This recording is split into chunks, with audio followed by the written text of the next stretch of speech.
কোন একজন নারীকে এই মাহফিলের অতিথি করা হয়েছিল। It is not appreciated. মুসলমানদের দেশে আমাদের মাহফিলের সভাপতি হবে একজন সুনামধন্য যোগ্য আলেমের সন্তান অথবা যোগ্য আলেম। কোন নারীকে আমরা ডিসরেসপেক্ট করছি ব্যাপারটা এমন নয়, তবে আমাদের মাথায় রাখতে হবে এটা এমন একটা তাফসীর মাহফিল, যেই মাহফিলে নারীরা মঞ্চে উঠে গেলে তাফসীর মাহফিলের সৌন্দর্য নষ্ট হবে। দিনাজপুরের ভাইরা, আমি কোন কমিটিকে ডিসরেসপেক্ট দিয়ে কথা বলছি না। হয়তো একটা মিসআন্ডারস্ট্যান্ডিং হয়ে গেছে, একটা বোঝাবুঝির ভুল হয়ে গেছে, এবং যেই নারী এসেছিলেন তাকেও আমি বলবো, আম্মা জান, আপনাকে এই স্টেজে মানায় না, আপনাকে পর্দার সহিত আপনার ঘরেই আপনাকে সবচেয়ে বেশি মানায় আম্মা জান। যিনি এসেছিলেন তাকেও আল্লাহ নেক হায়াত দান করুক, পড়েন সবাই আমিন। আমরা মানুষকে সম্মান দিয়ে কথা বলতে শিখেছি, আমরা মানুষকে অসম্মান দিয়ে কথা বলতে পছন্দ করি না, ঠিক কিনা বলেন? তবে আমরা চাইব, বাংলাদেশ যেহেতু সেকেন্ড টাইমের জন্য স্বাধীন হয়েছে, এই বাংলাদেশের তাফসীর মাহফিলে সভাপতি হবেন একজন আলেম। কোন সুদখোর, ঘুষখোর, বাটপার, জালেম মাহফিলের সভাপতি হওয়ার কোনো যোগ্যতা তার নাই। আল্লাহ আমাদের সবাইকে বোঝার তৌফিক দান করুক, পড়েন সবাই আমিন।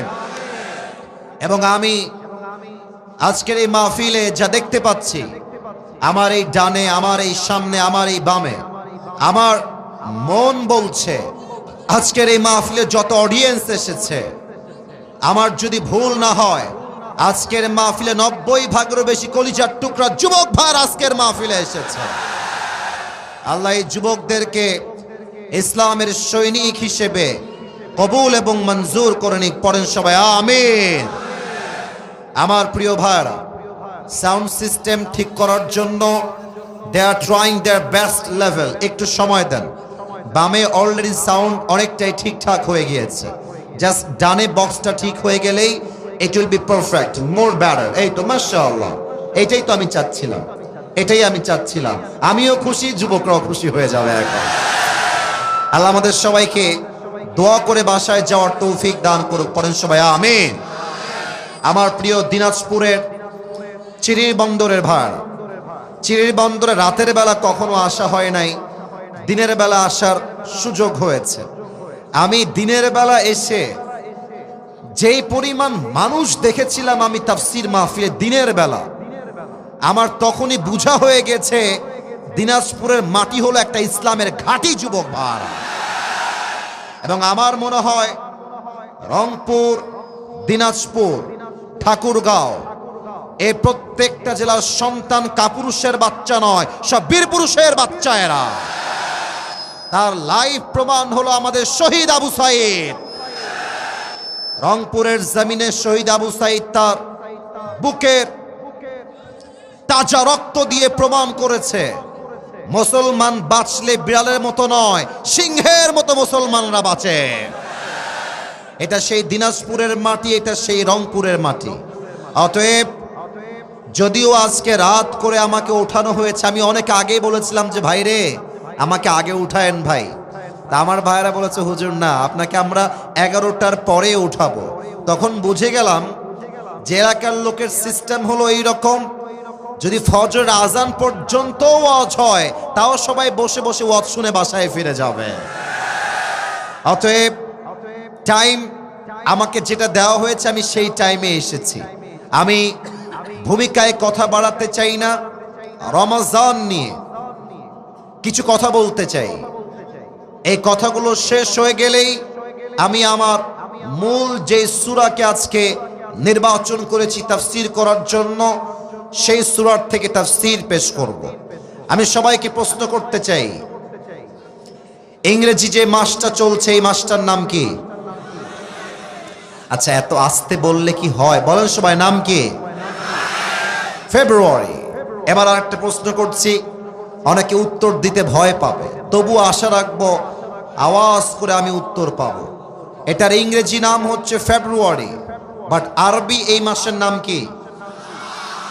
এই যে অনেকে উত্তর দেয় নাই, বলেন সবাই, আরবি মাসের নাম আর একবার বলেন সবাই, নাম শাবান। এই মাসে আমাদের সকলের গুনাহ খাতা মাফ হয়ে যাক। আমরা সবাই চাই কি চাই না? আমরা সবাই চাই কি চাই না? রমজান শব্দের শাব্দিক অর্থ হলো টু বার্ন সামথিং, কিছু জ্বালিয়ে দেওয়া, পুড়িয়ে দেওয়া। আল্লাহর হাবিব বলেছেন, যেই বান্দা রমজান মাসের একটা রোজা আদায় করে, আল্লাহ তার পেছনের 1 বছরের গুনাহ খাতাকে মাফ করে দেয়। পড়েন সবাই সুবহানাল্লাহ। আল্লাহর হাবিব বলেছেন, রমজান মাসে 2টি সময়ে আল্লাহ তাআলা বান্দার দোয়াকে সবচেয়ে বেশি কবুল করেন। এক হচ্ছে সাহরির সময়, আর 2 হচ্ছে ইফতারির সময়। বান্দা যখন ইফতারির সামনে রেখে দোয়া করে, আল্লাহ বলে, ফেরেশতা শোনো, আমার বান্দার সামনে পেঁয়াজি আছে, আলুর চপ আছে, খেজুর আছে, আমার বান্দা খায় না কেন? ফেরেশতা বলে, আল্লাহ, আপনার বান্দা আপনার ভয়ে একটা খাবারও মুখে নিচ্ছে না, এর কারণ আপনার বান্দা আপনাকে খুশি করতে চায়। আল্লাহ বলে, ফেরেশতা তোমরা সাক্ষী রাখো, আমার বান্দারা যেহেতু আমার জন্যই রোজা রেখেছে, আমি আল্লাহ আমার বান্দার রোজার বিনিময়ে তার জীবনের গুনাহ খাতাও মাফ করে দিলাম, তার সব দোয়াও কবুল করে নিলাম। সুবহানাল্লাহ পড়েন সবাই। আমি সবাইকে প্রশ্ন করছি, রমজান মাসে আমাদের সমস্ত গুনাহ মাফ হয়ে যাক, এটা আমরা সবাই মিলে চাই কি চাই না? তোমরা মনে হয় চাও না, তাই না? তা বলো সবাই, আমরা সবাই চাই কি চাই না? আমরা সবাই চাই রমজান মাসে আমাদের সকল গুনাহ খাতা মাফ হয়ে যাক। সাউন্ড বাড়ান।